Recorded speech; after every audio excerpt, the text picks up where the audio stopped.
이게 순천하고 서울하고 이게 원격으로 같이 하다 보니까 약간 시간이 지체가 됐습니다. 시작하겠습니다. 함께 기도하겠습니다. 주님, 오늘 우리들에게 또 귀한 시간 주셔서 함께 공부할 수 있도록 이렇게 불러주시니 감사합니다. 목회서신 오늘 강의가 시작될 때 주께서 함께 하시고 우리의 마음을 활짝 열어서 귀한 주님의 말씀을 이 계시에 대해서 우리가 잘 이해하고 마음에 새길 수 있도록 인도하여 주옵소서. 예수님 이름으로 기도합니다. 아멘. 이제 목회서신 강의안이 이렇게 나와 있습니다. 우리가 목회서신 강의안을 가지고 진행할 거고, 이 강의안이 없으신 분들은 링크에 따라 들어가면은 PDF 파일이 있으니까 그 PDF 파일을 통해서 같이 강의안을 다운받아서 사용하시면 될 것 같습니다. 오늘은 강의안 13페이지, 13쪽에 이 책의 머릿말을 가지고 우리가 공부를 하는데, 제목은 사도시대, 다시 말해 초대교회 시대, 사도시대의 교회와 관련돼서 거짓 가르침, 또 거짓 복음, 그런 현상들이 이렇게 갑자기 등장하게 되니까 그런 것이 무엇인지, 그런 것이 왜 생겼는지 한번 살펴보고, 목회서신은 그 모든 것들을 종합을 해서 교회가 세워져 나가는데 필요한 내용들을 다루고 있기 때문에 우리가 먼저 이 부분을 한번 공부하려고 합니다. 그래서 이제 초대교회를 한다면 크게 말하면 오순절 때부터 시작된 거죠. 오순절 때부터 교회가 시작을 돼서 사도들이 이렇게 사회가 하던 시대를 갖다가 사도교회, 사도시대 교회, 그리고 이 사도시대 교회에서 가장 괄목할 만한 현상이 나타난 게 뭐냐면 성경계시 66권이 정경으로 되어져서 이게 교회로 주어진단 말이죠.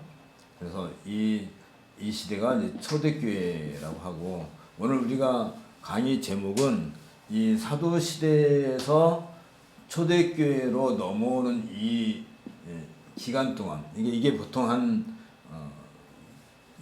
50년에서 70년 사이죠.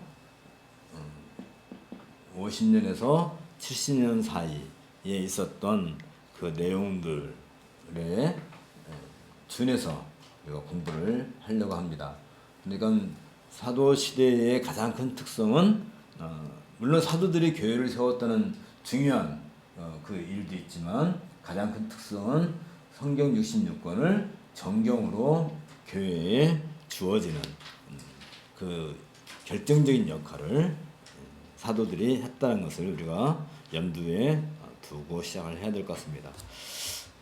그래서 이제 PDF 파일 다운 받으신 분들은 처음 1쪽부터 보시고, 우리 강의안을 가지고 계신 분들은 13쪽부터 이걸 보고 시작하도록 하겠습니다. 이 목회서신에 있어서 우리가 이걸 오늘 공부하는 것은 사도 바울이 우리 시대 교회에게 주는 메시지를 통해서 바른 신앙의 잣대를 확립하는 것에 그 목적을 두고 있습니다. 이 목적을 효과적으로 접근하기 위해서 신구약 성경의 주제라고 할 수 있는 하나님 나라 사상과 그 나라를 건설해 나가시는 하나님의 의지를 표명하신 언약 사상에 기초해서, 보통 이런 걸 우리는 그냥 다른 말로 쉽게 말하면 그냥 구속사적 관점이라고 얘기를 하죠. 그래서 이 구속사적인 관점에서 이 목회서신을 공부하려고 하는 것입니다. 그래서 이 강의한 우리가 오늘부터 시작하는 강의의 큰 제목이라고 한다면 구속사적 관점에서 본 목회서신과 히브리서까지 우리가 갈지 안 갈지 모르겠지만 어쨌든 시간 되는 데까지 진행해 보도록 하겠습니다. 알다시피 사도들에 의해서 교회가 세계 곳곳에 세워지기 전까지 사실 교회 안에서는 그다지 큰 문제가 없었던 것이죠. 그러나 교회가 이방 지역에까지 확장되면서부터 여러 가지 도전을 받게 됩니다. 교재에 보면 이 26조 교회 우리 교재 보면 26쪽에 바울의 전도 여행에 대한 이 지도가 나와 있는데 이 지도는 우리가 늘 신약 성경과 관련해서 공부할 때 이게 좀 머릿속에 어느 정도 좀 담겨 있으면 성경 특히 서신서를 공부할 때 많이 도움이 됩니다. 이게 크게 영역을 나눠서 한다면 지중해가 있고 그럼 여기가 가나안이 있고 이제 예루살렘이 있겠죠. 예루살렘 그다음에 예루살렘 근처가 유대 그다음에 사마리아 다 기억나시죠? 그리고 요 시리아 이쪽에 수리아의 안디옥 위에가 다소가 있죠. 다소는 바울이 태어난 것이죠. 바울이 있고 그리고 여기에 이제 구브로 섬이 바보 섬이 있고 구브로 섬이 있고 그다음에 요 위에가 이제 이렇게 있으면 이제 이런 흑해고 이 대강 이렇게 진행이 되겠죠. 그러면 여기가 이제 소아시아 여기가 갈라디아 지방이죠. 갈라디아는 우리가 아주 익숙한 지방이에요. 바울이 처음에 바보섬 들렸다가 첫 번째 전도 여행했던 곳이 이 갈라디아 지방이고 소아시아는 이제 에베소 중심을 해가지고 이쪽에 아시아 교회가 세워진 것이고 여기에서 트로이에서 이제 빌립보로 넘어가게 되죠. 빌립보 그래서 이쪽에 이제 이쪽에 빌립보 교회가 있고 요 아래가 이제 그리스 고린도 이렇게 있고 여기를 지나가면 이제 여기가 이제 로마가 여기 있겠죠. 이제 이런 어느 기본 정도의 그런 개념을 가지고 우리가 살펴본다면 도움이 될 것입니다. 어쨌든 이 안디옥 교회에서 그러니까 예루살렘에 시작된 교회가 유대와 사마리아를 거쳐서 이제 세계 곳곳에 흩어져 있던 이방인 성도들이 이제 이 안디옥에 정착하면서 안디옥의 교회가 세워지게 되고 우리가 알다시피 안디옥에서 이제 바나바가 바울을 초청을 해서 함께 목회하고 그러면서 이제 안디옥에서 바울과 바나바를 이제 파송을 해서 그들이 첫 번째 그 전도 지역으로 갈라디아를 다녀왔고요. 이때가 이제 AD 이제 47년, 49년 이때 상황이죠. 그러면서부터 이제 교회가 땅 끝까지 확장되어가는 그 과정 속에서 어떤 신학적인 문제가 발생하게 됩니다.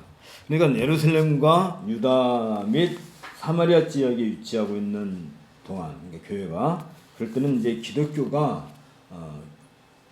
자리 잡음을 하는 그런 중요한 시간이었다 한다면 이때는 유대교와 기독교가 물론 계속 다툼은 있었지만 교회 안에서는 큰 문제가 없었단 말입니다.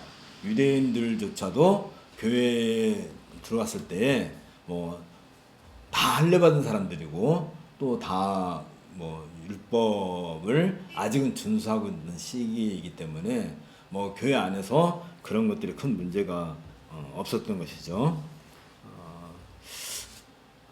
그러나 이제 수리아의 안디옥에서부터 시작해서 이제 소아시아와 마게도니아와 이고니온 지방으로 복음이 전파되면서부터 교회를 향한 도전들이 진행이 된 것을 우리가 알 수 있습니다. 근데 이게 다양한 형식으로 나타났지만 크게 세 가지로 분류가 돼요. 첫째는 그 이방인 신자들, 유대인이 아닌 이방인 신자들이 교회에 들어오게 됐을 때 이들이 할례를 받아야 되느냐 하는 문제, 또 율법의 규례라든지 또 안식일 준수라든지 또 이런 어떤 절기를 이들도 지켜야 되느냐. 왜냐하면 예루살렘 교회에서는 그게 아무 문제가 없거든요. 그렇게 다 해왔으니까.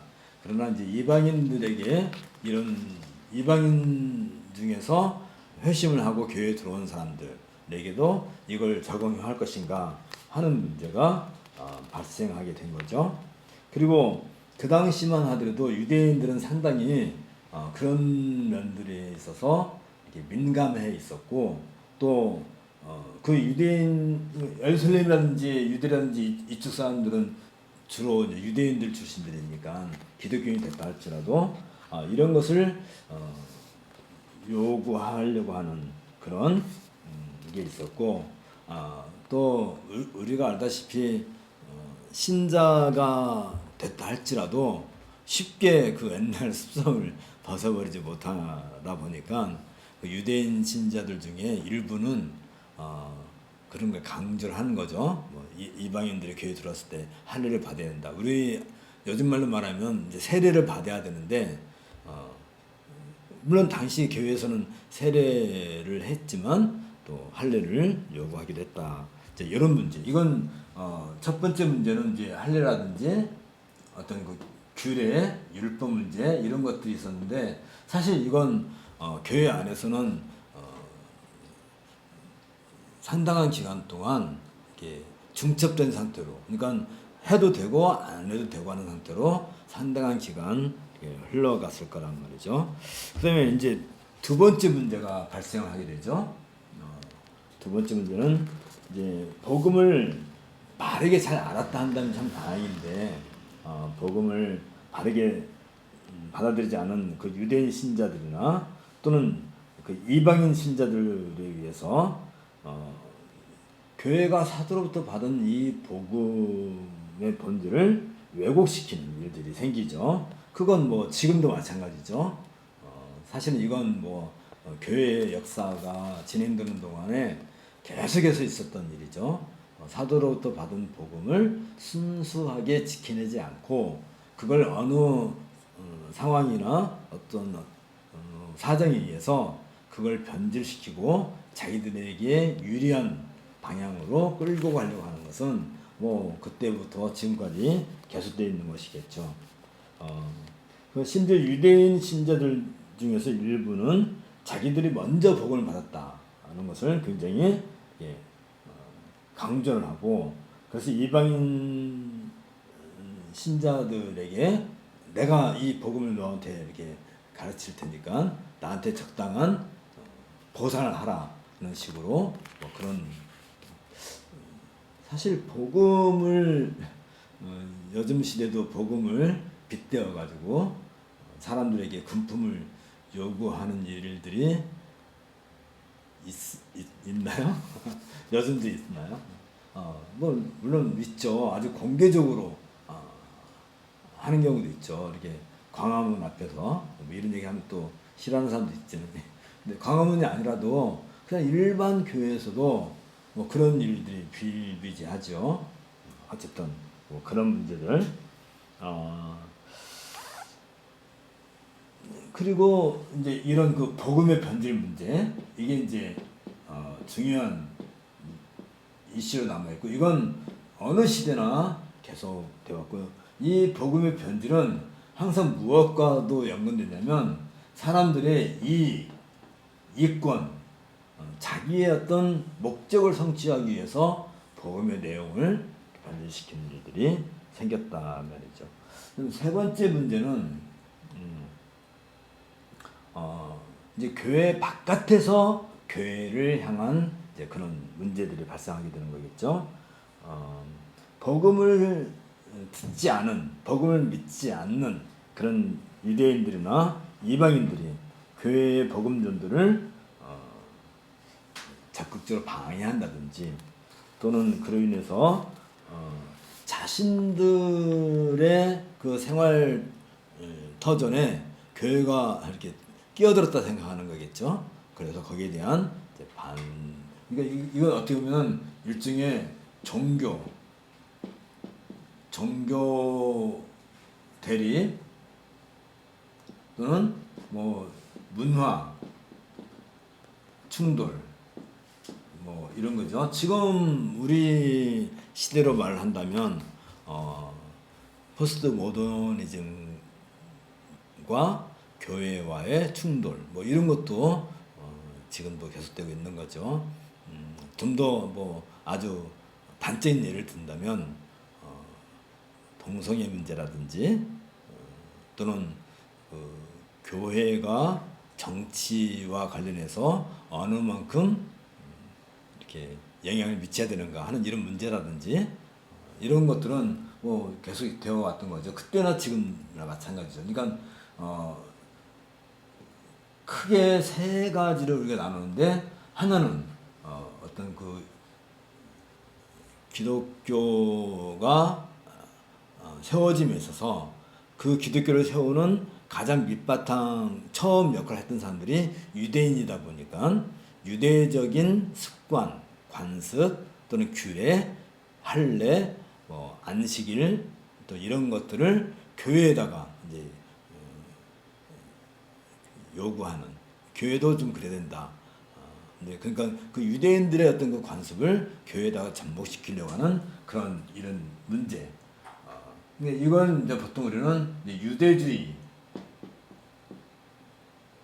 유대주의라고 이렇게 보통 말을 하긴 하는데 어쨌든 이것은 늘 문제로 남아 있었지만 그래도 교회가 잘 해결할 수 있었던 사건이고 그 다음에 더 심각한 부분이죠. 요건 뭐 이렇게 이게 정체가 분명하니까. 그러나 두 번째 이 부분은 정체가 잘 구분이 안 되죠.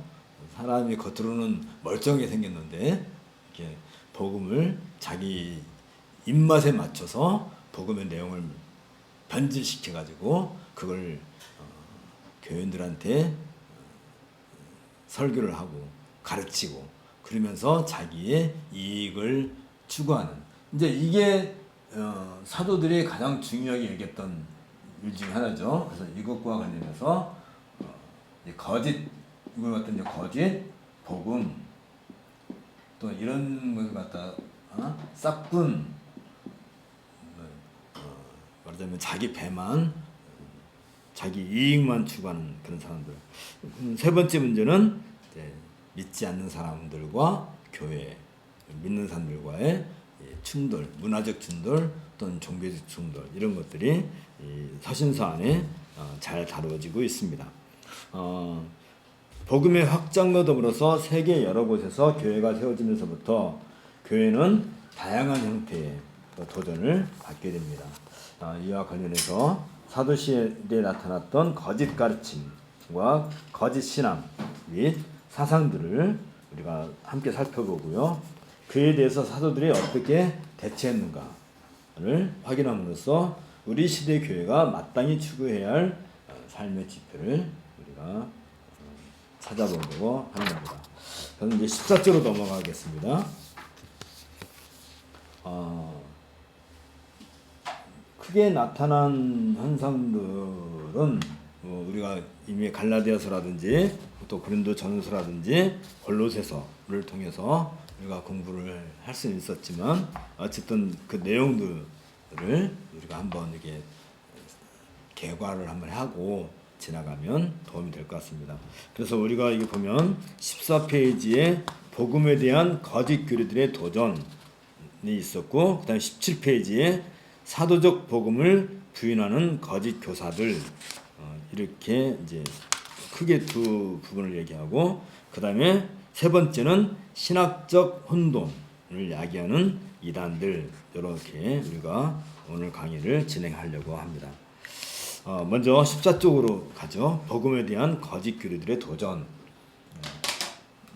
이게 이제 지금까지 이제 전반적인 내용을 이렇게 한번 살펴봤고요.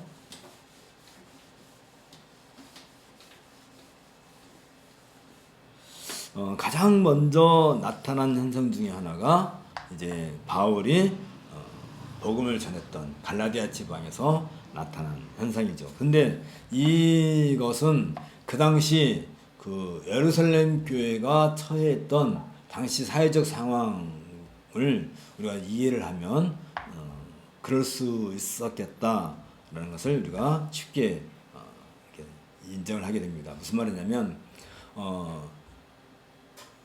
우리가 알다시피 그 유대인들은 로마의 속국으로 있는 것에 대해서 굉장히 늘 반발을 갖게 됩니다. 물론 우리나라도 마찬가지겠죠. 어느 민족이든지. 근데 특히 유대 민족은 그 부분에서 강한 반발심을 갖고 있는데 세상 사람들과 다른 유대인들만의 어떤 독특한 그 세계관을 가지고 있죠.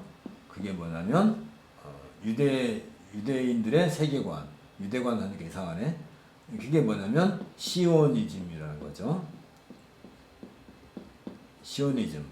시오니즘은 다시 말하면 다윗 왕국의 재건, 건설. 이 당시로 말하면 이미 400년 전에 400년 한 500년이 되겠죠. 그러니까 이 당시, 그러니까 AD 1세기에서 바라볼 때 벌써 500년 전에 다윗 왕국이 무너졌는데 이 다윗 왕국이 다시 재건될 것이다 하는 이 시온의 핵심이 어디냐면 예루살렘이죠.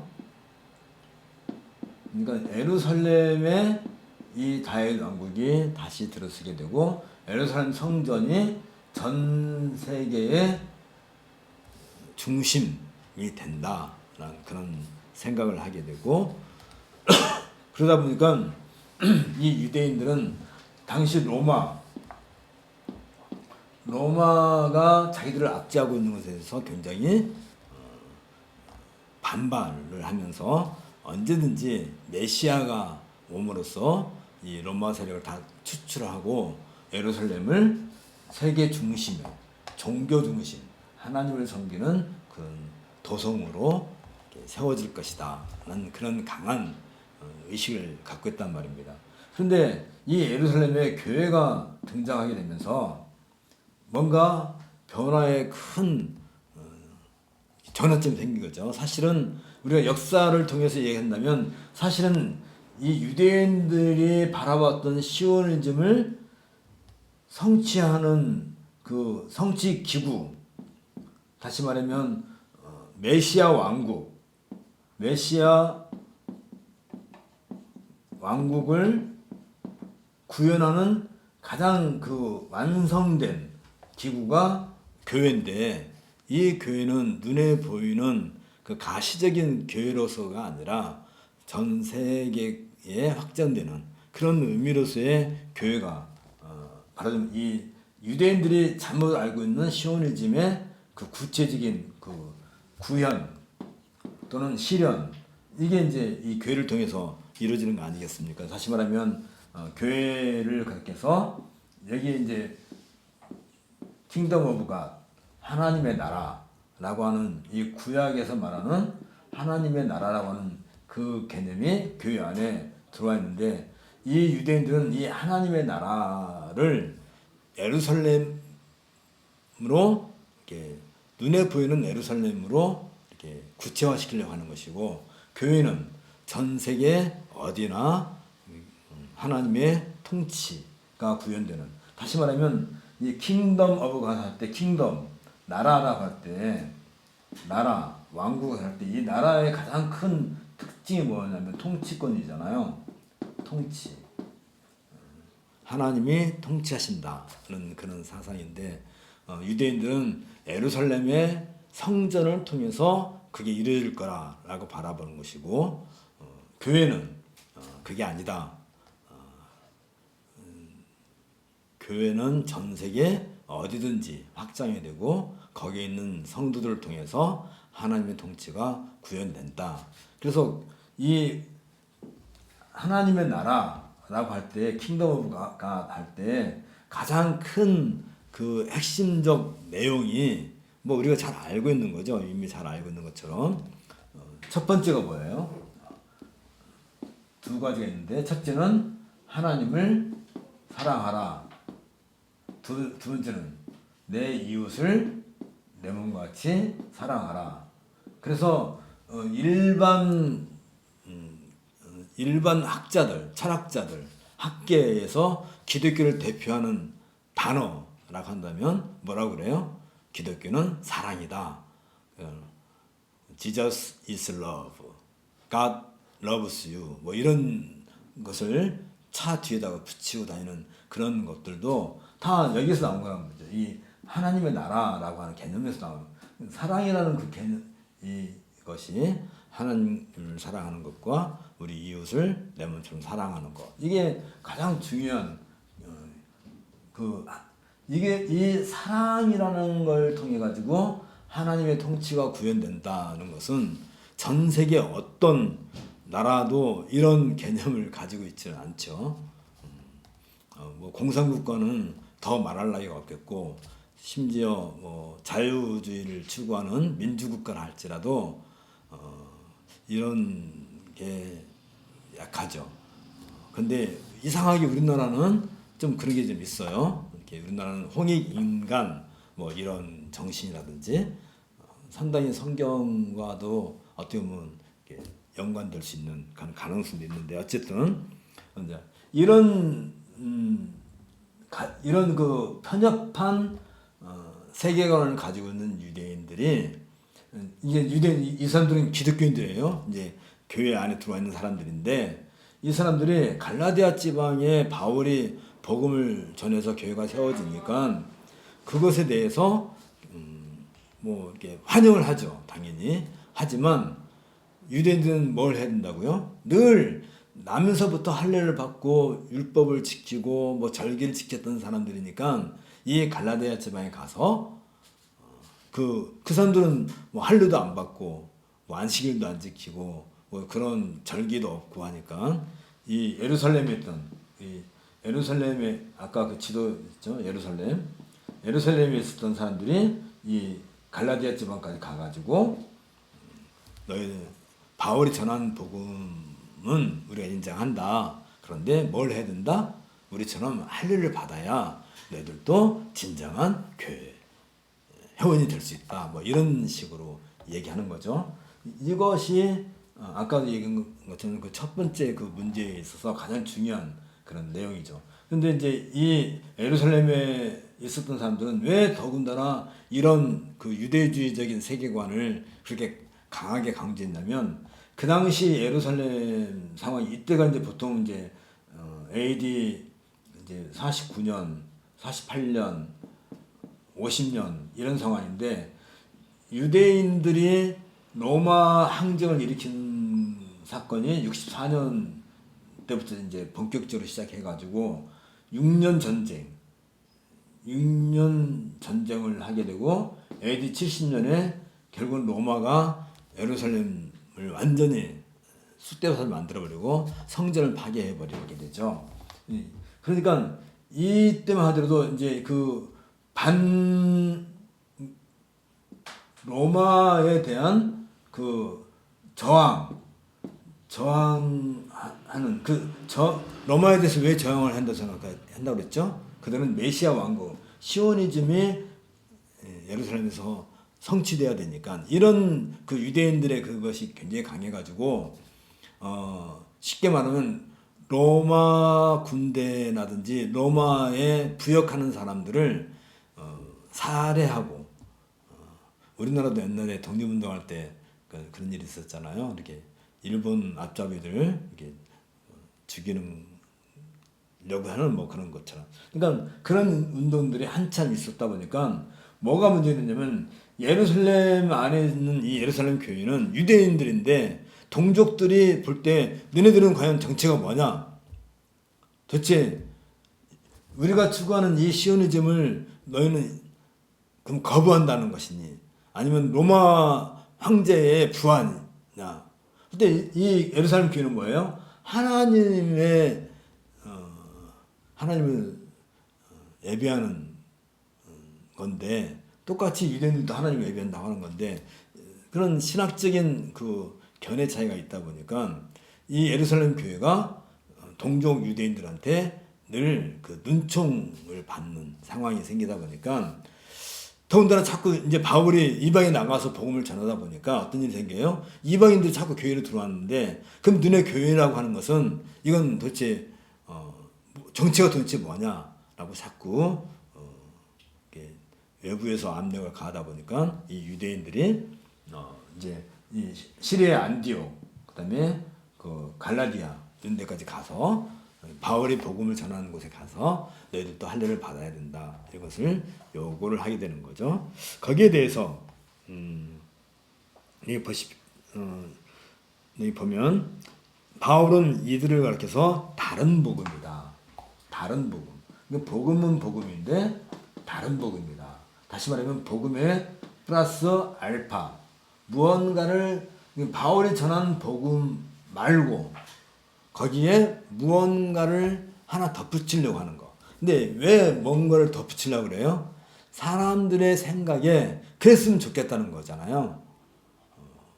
무언가를 덧붙이려고 하는 걸 갖다가 바울은 다른 복음이다. 갈라디아서 1장 7절에서 그렇게 얘기하게 되고, 그래서 이 문제를 명확하게 해결을 하기 위해서 등장한 것이 이제 예루살렘 공의회죠. 사도행전 15장에 있는 것처럼 우리가 지난 시간에도 그 잠깐 공부를 했었고요. 그래서 이제 이 문제는 이제 일단락이 돼요. 그래서 이제 교회는 할례 받지 않은 사람들이 교회에 들어왔을 때 더 이상 할례를 받을 필요가 없다.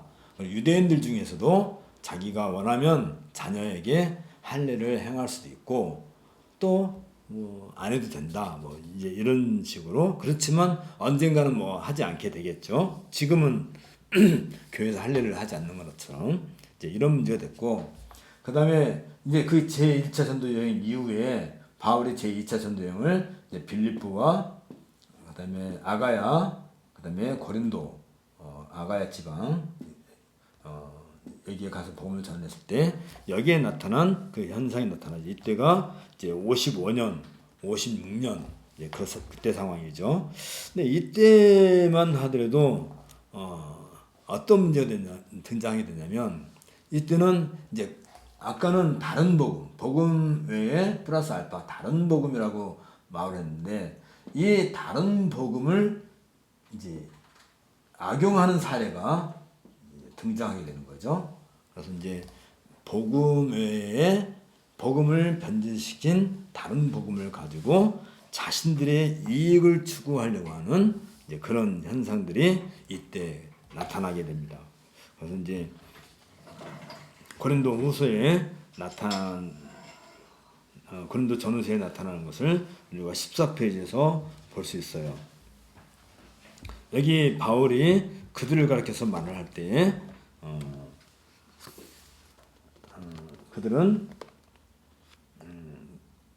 히브리 사람들이고 이스라엘 사람들이고 아브라함의 자손들이고 그리스도의 일꾼이라고 그렇게 자칭 얘기하는 사람들인데, 이게 사실은 사도권과 밀접한 관련이 있는 거죠.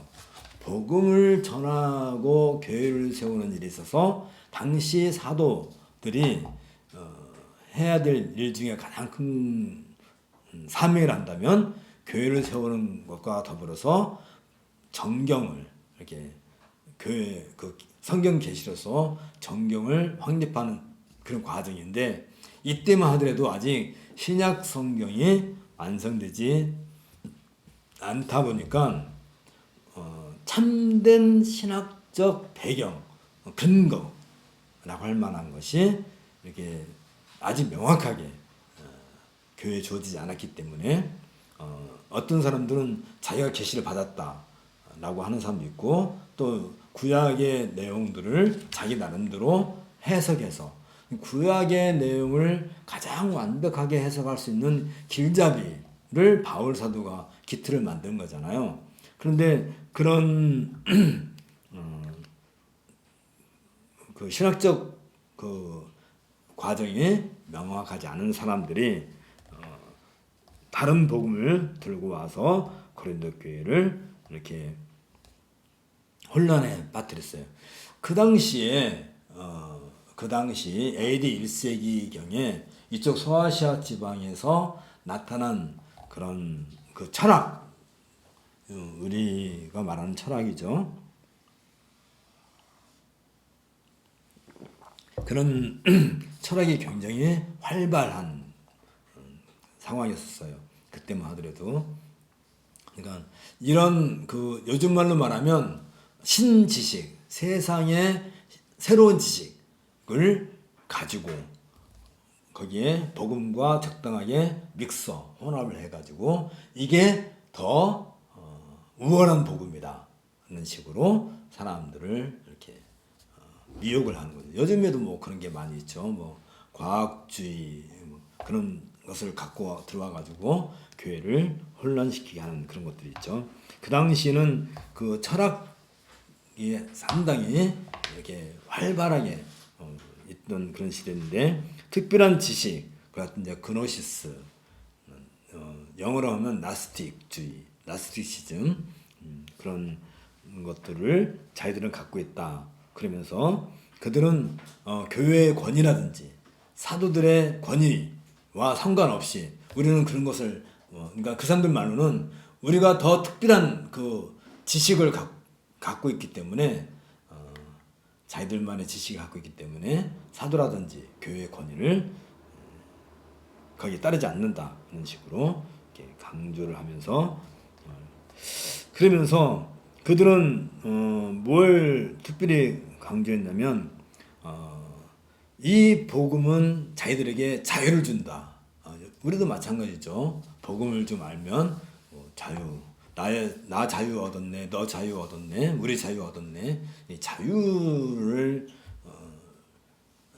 강조하다 보니까 교회 안에 어떤 그 질서가 자꾸 무너지게 되고 특별히 고린도 교회에서 나타난 현상 중에 하나가 뭐냐면 성찬을 행할 때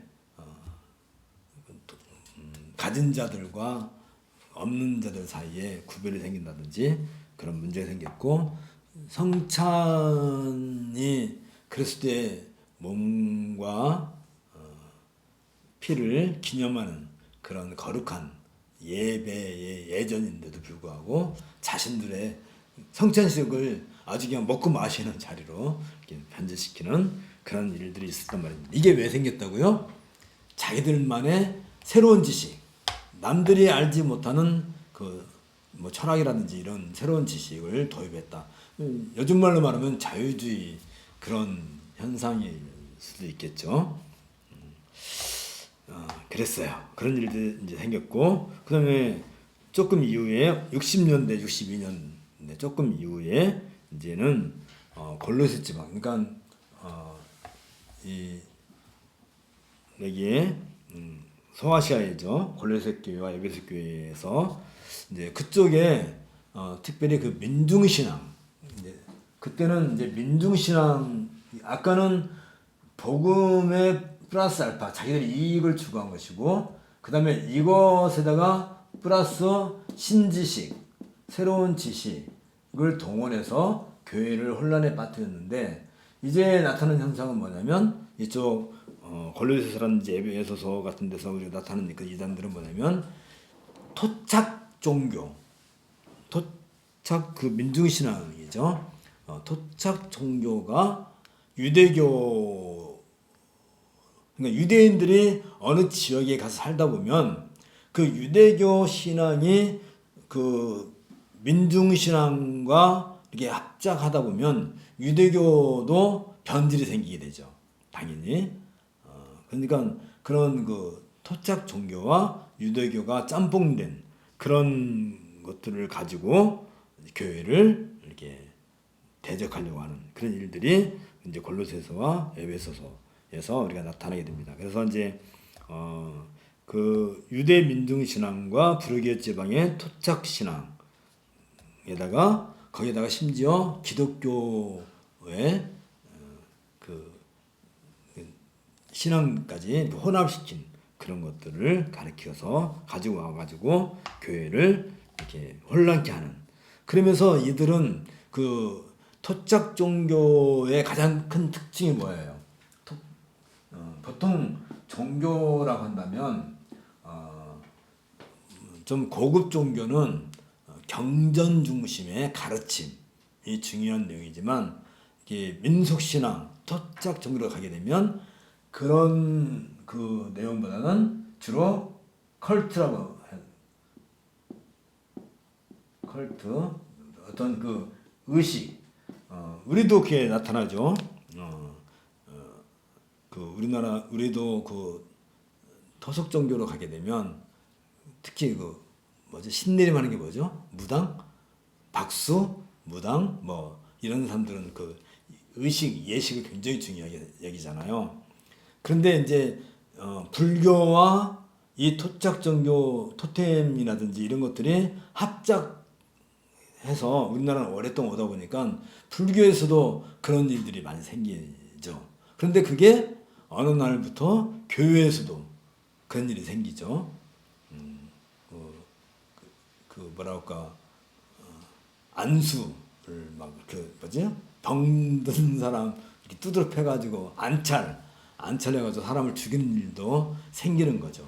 그러니까 귀신, 옛날에는 그 무당들이 하는 게, 구슬하는 게 뭐예요? 귀신을 뭐 이렇게 쫓아낸다든지 귀신을 달래준다든지 그리고 뭐 죽은 사람 영혼을 유로해준다든지, 이게 이제 토착 종교인데, 이게 불교로 들어와서 불교도 짬뽕이 됐을 뿐만 아니라 이게 또 교회도 들어오죠. 교회도 들어와서 교회 안에서도 뭐 귀신을 쫓아낸다든지 무슨 뭐 그런 이상한 행위. 그러니까 이 컬트 의식은 주로 굉장한 그런 그 뭐랄까요, 정형화된 것도 아니죠. 뭐 이렇게 그 주술사들에 의해서 강하게 집행이 되다 보고, 뭐 작두에 올라가서 춤을 췄다든지 뭐 그런 것처럼 교회 안에서도 어느 날부터 자꾸 그런 걸 강조하게 되고, 좀 미안한 얘기지만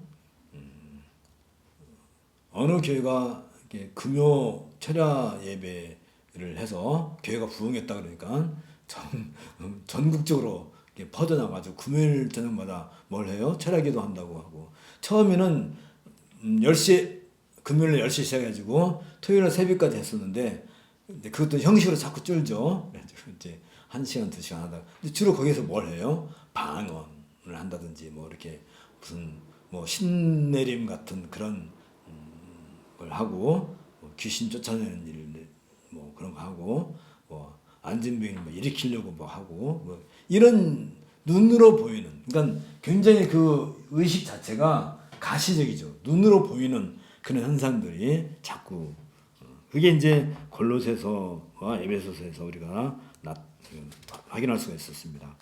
그리고 이제 16쪽으로 넘어가 가지고요. 그런데 이제 여기에서 우리가 이게 하는 게 뭐냐면, 이런 컬트 의식을 행하는 그런 사람들이 그냥 그 맨손, 아니 빈손으로 그냥 해주나요? 항상 이거 하고 난 뒤에는 대가를 바라죠. 이렇게 그래서 그때부터 쉽게 말하면 그 종교 장사들이 등장하게 됐죠. 요즘에도 우리나라 같은 경우도 새해 첫날 새벽이 되면 목사님께 안수기도 받고 감사한금을 하죠. 이런 얘기 하면 안 되는 건가? 교회를 자꾸 욕해서 미안한데 그런 일들이 있어서는 안 되는 거죠. 어쨌든 그다음에 이제 빌립보서에 나타난 이때만 하더라도 이제 어떤 일이 자꾸 생기게 되냐면 자기들이 이런 잘못된 그런 복음을 갖고 있다 보니까 자기들만이 가장 뭐라고 할까요? 완전하다. 완전주의. 그러니까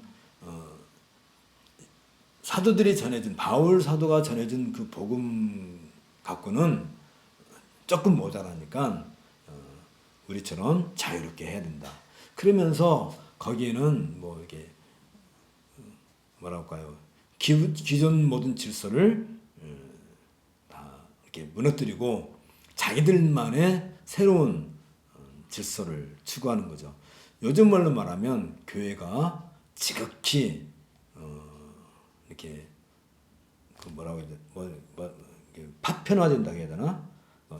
어떤 특별한 교회, 그냥 한 단적인 예를 든다면 돈 많은 사람들만 모이는 교회, 가난한 사람은 거기에 갈 수가 없게 되죠. 또 뭐 연예인 교회 그러니까 좀 이상하네. 그러니까 뭐 체육인 교회 뭐 이렇게 특별한 사람들만 모이려고 하는 그런 것들, 그리고 자기들만이 그런 그 특혜를 누리려고 하는 그런 현상이 나타나는 것처럼 이 빌립보 교회에서도 그런 것들이 나타나게 됩니다. 물론 자세한 내용은 여러분들이 이 책을 읽어보시고 진도 때문에 지나갑니다. 근데 이런 일들이, 이런 것들을 지금까지 얘기한 이 모든 일들이 순수하게 복음을 위해서 하려고 하는 것보다는 사실은 그 안에 뭐가 담겨 있어요? 자신의 어떤 이익을 추구하려고 하는 탐욕이죠. 이 말은 참 우리가 조심을 해야 되지만 정말로 명언이다 싶은 게 있어요. 우리가 알다시피 욕심이 잉태한즉 죄를 낳고 죄를 잉태한즉 사망을 낳느니라. 그럼 결국은 뭐예요? 이게 1단, 2단, 3단 율법에 보면 그러므로 욕심은 사망이다. 이제 뭐 이렇게 이런 정의가 가능하죠. 우리가 10계명에서도 10번째 계명이 탐욕인데 욕심이죠. 욕심이 결국은 사망을 가져온다. 그러니까 사실은 사람들이 가지고 있는 뭐 아주 단적인 예를 들면 하와가 왜 선악을 알게 하는 나무 열매를 따먹어요? 욕심이죠. 결국은 욕심이잖아요. 하나님을 날마다 보고 만나고 그 음성을 듣고 했던 하와조차도 욕심으로 선악을 알게 하는 나무. 아니 그 에덴 동산에 먹을 게 천진데 왜 그거 하나 그거 먹으려고 따먹으려고. 마찬가지로 정말 이런 문제를 우리가 여기서 확인할 수 있습니다. 그리고 이제 복음을 부인하는 거짓 교사들. 지금까지는 이제 그 복음과 관련된 변질된 거짓 복음에 대한 그런 내용을 한다면 이제는 그들의 정체를 우리가 볼 수 있는 것이 이제 베드로후서에 나타난 거짓 교사들을 우리가 17쪽에서 볼 수 있습니다. 이제 64년경은 이제 베드로후서 64년경에 기록되어 있는데 베드로가 지적하고 있는 거짓 교사들의 정체. 그들은 자신들의 생활과 교훈을 통해서 예수님의 주되심을 부인하고. 그러니까 여러분 불교에서는 이단이 있나요, 없나요? 불교에서는 이단이 없어요. 왜냐면 불교는 누구든지 자기가 득도를 하면 부처가 되는 거니까 뭐 어떤 방식을 취해도 상관이 없단 말이죠. 기독교에서는 바로 이런 거죠. 예수님보다 내가 더 우위에 있다 라고 주장하면서부터 이제 이단이 되는 거죠. 신사도 운동이라든지 또 뭐 그런 것들을 보면 그 사람들이 말로는 예수님을 주로 섬긴다고 하면서 사실은 예수님을 자기 발 아래 두려고 하는 거죠. 자기 뭐 누구 말처럼 하나님 내 말 안 들으면 너 죽어 뭐 이런 얘기 한다든지 진짜 사람으로서는 할 수 없는 예수님을 마치 자기 내 종 부르듯이 이렇게 하는 거죠. 무슨 천사 동원권을 한다든지 내가 예수님한테 말만 하면 예수님은 내 말 듣게 돼 있어 뭐 이런 그런 거죠. 이런 현상들이 이 당시에도 있었던 것을 봅니다. 그러니까 그 사람들은 자기들 마음대로 하는 거예요. 교회에서 내 편한 대로 다 뭐 그런 일들이 생기게 되죠. 그게 이제 베드로 후서에서 나타나게 되는 거죠. 그 다음에 19페이지 유다서에서도 거짓 교사들이 나옵니다. 근데 이제 유다서에 나와 있는 이 거짓 교사들은 좀 독특해요. 여기 19페이지에 보면 유다서는 대부분 거짓 교사들에 대해 언급하는 것을 그 내용을 다루고 있는데요. 여기서 유다는 모세 오경에서 취한 하나님의 심판을 예로 들어서 광야 시대 또 범죄한 천사들 소돔과 고모라 사람들을 거짓 교사들과 동일한 범죄에 이렇게 놓고 있으면서 그 거짓 교사들에게 화 있을 것이다. 다시 말하면 저주를 받으라는 것을 그런 내용을 다루고 있는 거죠. 그러면서 구약 성경에서 나오는 세 명의 악한 죄인들, 그들은 이제 가인, 발람, 고라, 이것이 거짓 교사들의 특성이다라고 얘기합니다. 가인이 누구예요? 가인은 아담의 아들로서 아벨을 쳐 죽이는 최초의 살인자인데 가인 어떤 이제 가이니즘 가인의 그 어떤 그 세계관이 뭐냐면 아벨을 시기하고 그래서 아벨이 하나님으로부터 사랑을 많이 받는 것에 대해서 시기를 하고 아벨을 쳐 죽이는 그러니까 가장 극단적인 상황이죠. 하나님의 사랑을 받는 아벨을 쳐 죽인다는 것은 하나님의 사랑을 내가 받겠다는 어떻게 보면 글쎄요 그거 인정을 해야 될지 안 해야 될지 모르지만 굉장히 발람은 어떤 사람입니까? 발람은 발락이라고 하는 그 사람한테 돈을 받고 이스라엘 백성들을 저주해달라고. 그래서 우리가 알다시피 발람이 이제 타고 가던 나귀가 안 가려고 그러니까 이제 발람이 나귀한테 너는 내가 네 주인인데 너는 왜 내 말 안 듣냐 그러니까 그 나귀가 뭐라고 그래요? 정신 차리라 이놈아. 오죽하면 아니 짐승이 말하는 거 들어봤어요? 근데 당나귀가 말을 해. 오죽하면 하나님께서 발람한테 정신 차리라고 그 짐승을 통해서 말을 하셨을까? 근데도 발람은 그걸 거부하고 이스라엘을 저주하려고 하는 그런 거짓 선지자의 가장 대표적인 고라는 고라당은 우리가 알다시피 정통에 대해서 모세의 정통성에 대해서 도전을 하는 거죠. 하나님의 종으로서 모세의 그 권위에 대해서 도전을 하는 그런. 그러니까 다시 말하면 거짓 교사의 특성이 뭐예요?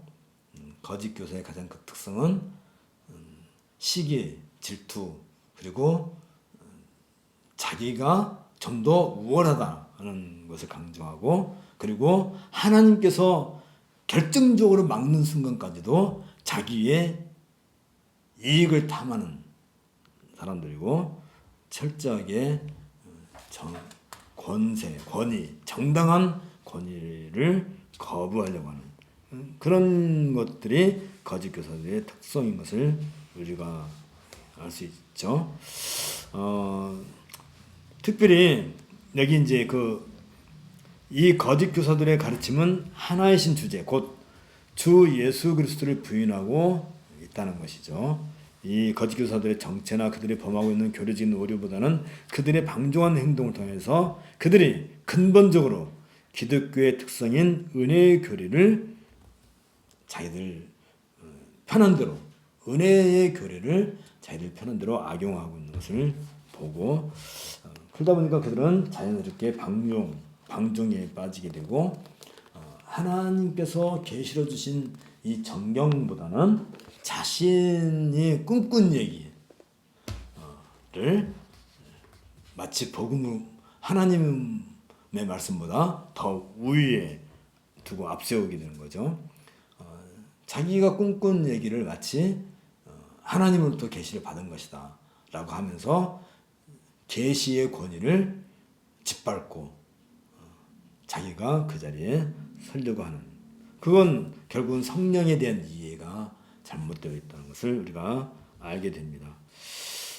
결국은 그들도 다 탐욕에 빠져 있는 것이죠. 제일 아랫단에 보면 유다는 이들을 가리켜서 교회 안에 가만히 들어온 거짓 교사들이라고 밝히고 있는데, 그들은 방탕한 생활을 하고 있는, 음란하고 권위를 무시하고 이기적이고 탐욕스럽고, 그리고 자기들이 스스로 교회의 지도자라. 어쩌면 그 당시에도 그랬지만 요즘에도 그게 되게 많죠. 아주 탐욕한 그런 걸 가지고 교회를 자기가 주장하려고 그러고, 요즘 말로 말하면 이제 교단 총회 같은 데 가서 자기가 총회 전체를 좌지우려고 하는 그런 사람들이 거짓 교사의 가장 대표적인 그런 형태들을 보여줍니다. 또 지금도 얼마든지 우리가 주변에서 그런 걸 찾아볼 수 있죠. 그다음에 신학적 혼돈을 야기하는 이제 그런 문제들, 세 번째 주제로 넘어가겠습니다. 신학적이라고 하는 것은 사실은 아까도 얘기했지만 성경 계시가 완전하게 지금처럼 우리에게 66권이 주어졌다 한다면 신학이 딱 정립이 되겠지만, 그 당시만 하더라도 아직은 성경 계시가 완전히 주어지지 않았기 때문에 이런 현상이 나타날 수 있었을 거예요. 그 중에 가장 큰 문제점이 뭐냐면 그 당시 헬라 문화라고 하는 거죠. 헬라 문화, 헬레니즘의 가장 큰 특징이 뭐냐면 휴머니즘이죠. 인본주의 얘기 들어봤어? 인본주의, 휴머니즘. 인본주의라고 하는 것은 인간을 근본으로 둔다는 거죠. 그래서 인간 중심이 어디에 있어요? 사람에게 있단 말이에요. 사람 중심. 그래서 모든 것을 말하면 주체가 누구냐면 사람이 주체가 돼서 자기로부터 모든 것을 판단하려고 하는 그런 현상이 생기는 거예요. 근데 그러니까 사람들이 이해할 수 없는 게 뭐냐면, 기독교는 하나님이, 다시 말하면 성자이신 로고스이신 그분이 인간으로서 성육신 하셨다. 도저히 이해가 안 되는 내용이죠. 다시 말하면 물질이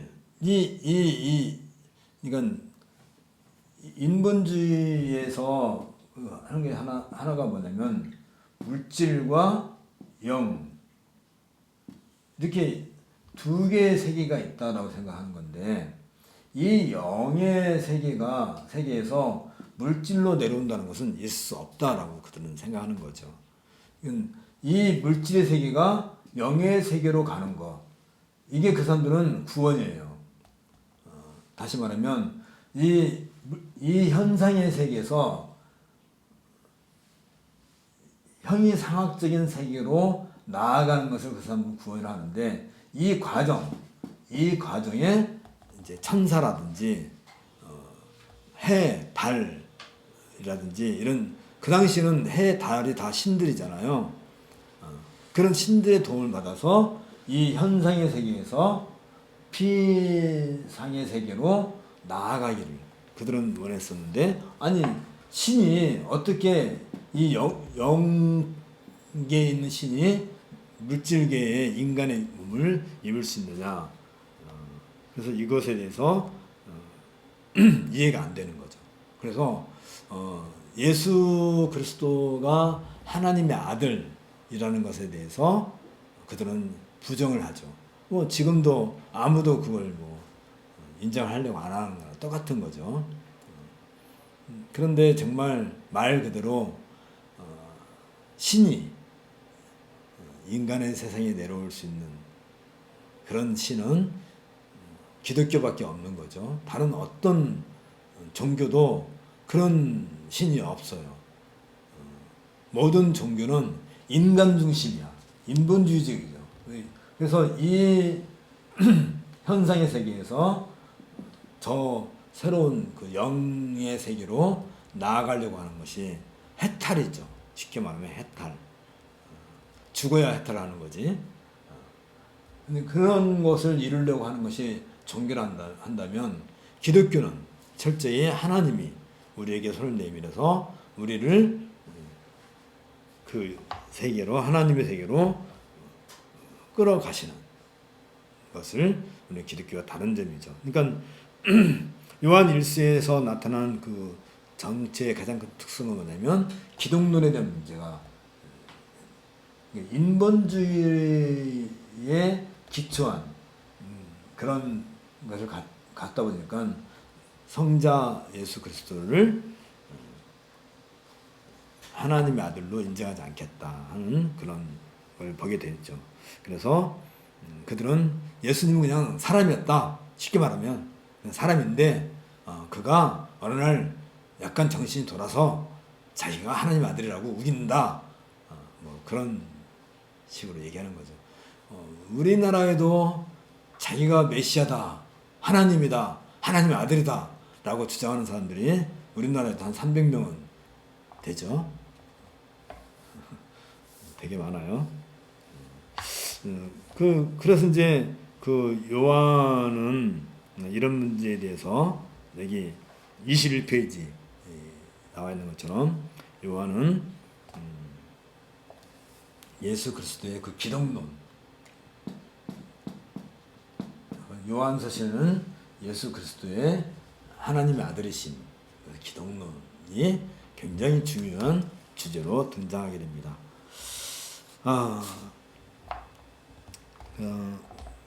특별히 22페이지로 넘어가서 요한은 예수님의 인격에 대한 적절한 평가를 받아들일 것과 그리스도다운 도덕성을 갖고 행동하라고 우리 신자들에게 그렇게 권면을 하죠.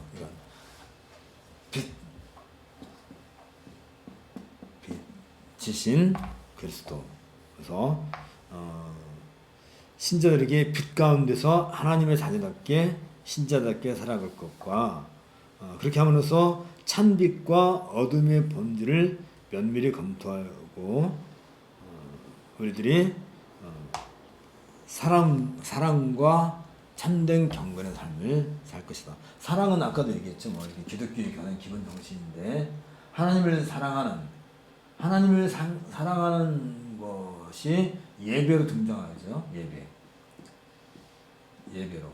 그리고 이웃을 사랑하는 것은 뭐예요? 실천적인 삶의 생활, 그리스도의 복음에 합당하게 생활하는 거.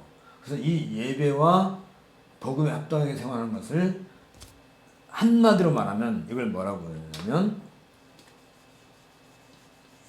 이것을 한마디로 말하면 이건 하나님 사랑과 이웃 사랑, 예배와 생활, 이것을 한마디로 말하면 이걸 갖다가 경건이라고 그래요.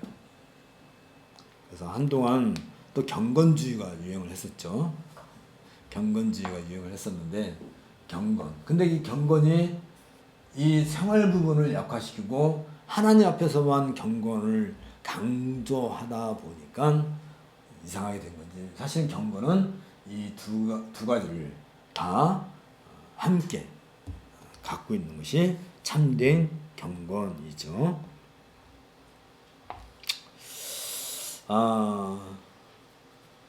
이제 22페이지가 마치는 말로 넘어갑시다. 이제 우리가 이 내용들을 한번 싹 정리를 했어요. 이게 이제 신약 성경을 통해서 무엇이 이런 그 잘못된 복음을 가져오게 했는가 하는 그런 흐름을 이렇게 봤고, 그 거짓 교사들, 거짓 선지자들의 특성이 무엇인가 하는 것이 이제 우리가 확인을 했고, 그리고 거기에 대해서 우리의 해답은 뭐예요? 하나님 사랑과 이웃 사랑이라고 하는 참된 경건이 우리가 갖춰야 될 해답이 된 것이죠. 그래서 이제 22페이지 거기 마치는 말 봅시다. 교회는 이 땅에 존재하는 동안 자신들이 고백하는 신앙으로 말미암아 항상 교회 안팎으로부터 도전을 받아왔습니다. 지금도 마찬가지죠. 교회는 외부로부터 가해지는 핍박을 대항해야 했으며, 동시에 내부에서 발생한 이단 사상들로부터 사도들이 전하는 교회의 복음을 도전하는 그런 사명을 가지고 있는 겁니다. 이러한 도전들은 교회의 기초가 되었던 사도들의 신뢰가 끝나갈 즈음에 굉장히 그게 활발하게 나타나게 했었죠. 그래서 주 64년을 전후해서 교회는 교회의 신앙을 대표하는 바울과 베드로와 주의 형제 야고보 등 3명의 대표자들을 일으키게 됩니다. 그들은 처음부터 교회를 세우는 일에 있어서 당시 알려진 교회의 대표자들이에요. 다시 말하면 이 즈음에서 64년쯤에서 유대 예루살렘에서는 로마 항쟁이 아주 결정적으로 높아지게 되고, 그리고 기독교의 지도자들이 할 수 있는 바울과 베드로와 야고보가 순교하는 그런 일들이 이 즈음에 발생하게 됐죠. 이게 단순히 그들이 순교했다라고 우리가 넘어갈 게 아니라, 어떻게 보면 세상 말하자면 사탄의 그 도전이 강하게 나타나고 있었던 한 시대를 이렇게 우리는 볼 수 있는 겁니다. 이런 상황에서 아까 얘기했죠. 경건이 뭐라고요? 하나님을 사랑하는 것과 이웃을 사랑하는 것이, 그래서 예배와 실천적인 삶으로 나타나는 것이 경건이라 한다면, 이러한 것을 부정하는 것이 뭐예요? 불경건이라고 한단 말이죠. 우리는 보통 불경건 하면 옛날에 어떤 일이 있냐면, 예배당에 올 때 학생이 옛날에 교복 입을 때 항상 호크라고 그러죠? 호크를 차고 학생복 입었는데, 호크를 끌고 교회당 들어오면 불경건하다고 너 채우라고 그러고, 이제 좀 짧은 치마 입고 오면 아주 불경건하다고, 그래서 짧은 치마 입고 오면 안 된다고 그러고, 좀 이렇게 가슴이 좀 파인 옷도 못 입게 하고, 그런 걸. 그 다음에 성경책은 항상 어떻게 해야 돼요? 성경책을 이렇게 들고 다니면 불경건, 항상 어떻게 해야 돼요? 가슴에 이렇게 안고 다녀야 경건하다. 그건 경건하고 아무 상관없는 얘기란 말이죠. 근데 우리는 그런 걸로 자꾸 경건을 가요. 경건은 뭐예요? 참된 예배. 그리고 이웃을 내가 같이 사랑하는 실질적인 삶. 이게 경건이란 말이죠. 이런 상황에서 불경건한 사기꾼들이 교묘하게 교회에 침입해 들어와서 무분별하고 불완전한 신자들을 유혹해서 하나님을 멸시하도록 조장한 그런 현상이 있었다라고 칼빈은 이렇게 정의를 하고 있습니다. 이러한 현상들이 발생하게 된 배경에는 그리스도의 임박한 재림과 그 시대의 대격변을 통한 종말에 대한 약속이 실제로 성취되기보다는 연기되고 있다는 그런 시대의 배경, 그 시대가 그랬죠. 왜냐하면 예수님께서 내가 속히 다시 오리라 하니까 자기들이 살아있을 때 예수님이 오실 걸로 생각했는데 사람들이 자꾸 죽어가고 있고 나도 나이가 들어가고 있는데 나도 얼마 있으면 죽을 것 같은데 왜 예수님은 오시지 않는가 하니까 굉장히 마음이 급박해지고 그런 것 심리를 이용해서 사람들이 복음을 변질시켜 나갔다. 그리고 아까도 얘기했지만 시오니즘에 쩌들어있던 유대인들은 메시아가 하늘로부터 내려와서 자기들을 로마로부터 해방시켜야 되는데 왜 그게 안 오는지 하는 그런 것들이 하다 보니까 그 로마 항쟁을 일으키게 되고 결국은 AD 70년에 예루살렘이 쑥대밭이 되고 모든 유대인들을 다 추방시켜버리죠. 로마에서. 그래가지고 이제 이스라엘이라는 나라 자체가 역사선상에서 없어지게 되죠. 그리고 그 시오니즘을 계속해서 가지고 있었던 이스라엘 사람들이 1945년에 다시 이스라엘 국가를 재건하게 되는 그것도 참 역사의 아이러니하죠.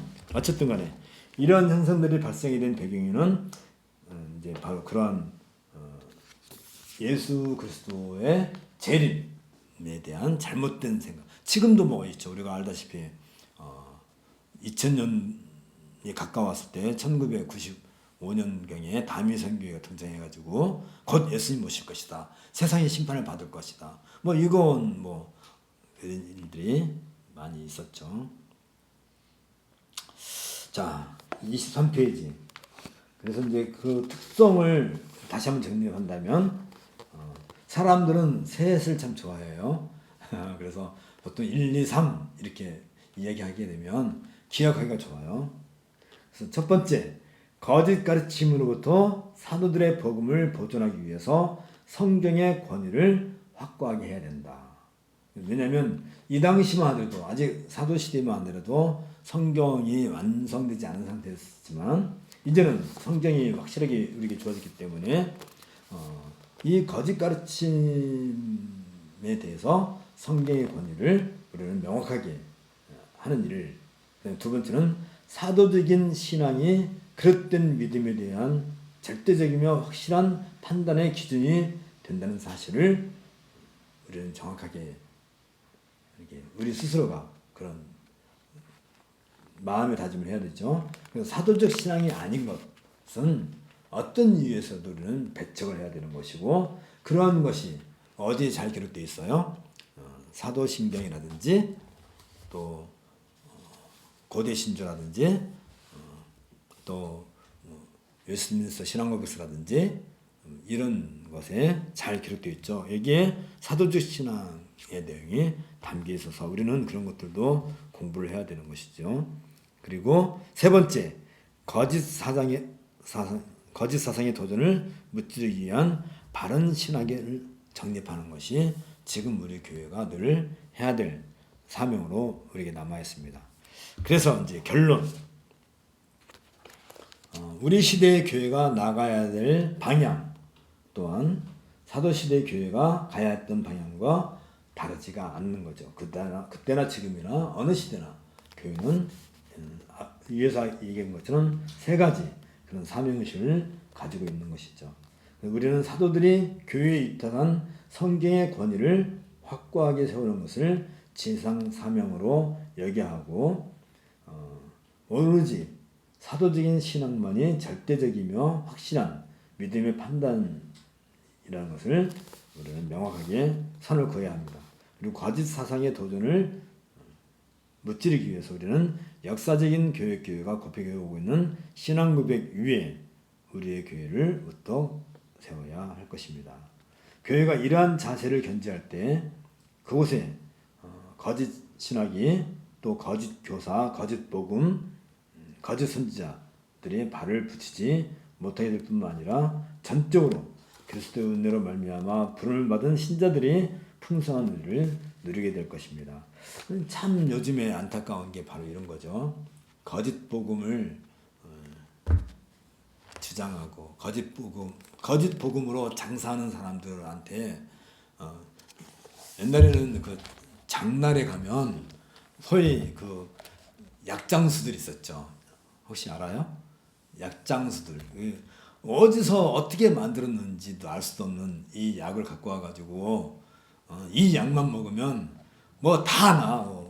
심지어 흰물에도 난데 이 약만 먹으면 잠깐 죽으려는 사람도 약만 먹으면 뻘떡 일어난다고 그러고 그런 약장수들의 말에 현혹되어 가지고 그 시골 사람들이 주머니를 털어서 돈을 바치는 것처럼 오늘날도 교회 안에서 거짓 복음으로 약장수처럼 사람들을 미혹하고 또 이상하게 그런 자리에 사람들이 많이 모인단 말이죠. 참된 복음을 이야기하고 가르치는 교회보다는 그런 거짓 복음 장사에 사람들이 잘 미혹을 당하는 것을 우리가 봅니다. 그래서 우리는 이럴 때일수록 우리에게 주어진 참된 계시로 주어진 성경 66권을 제대로 잘 지켜내야 되는 것을 늘 시대적인 사명으로 가지고 있어야 되고 그럴 때 무엇보다도 그리스도의 은혜가 우리를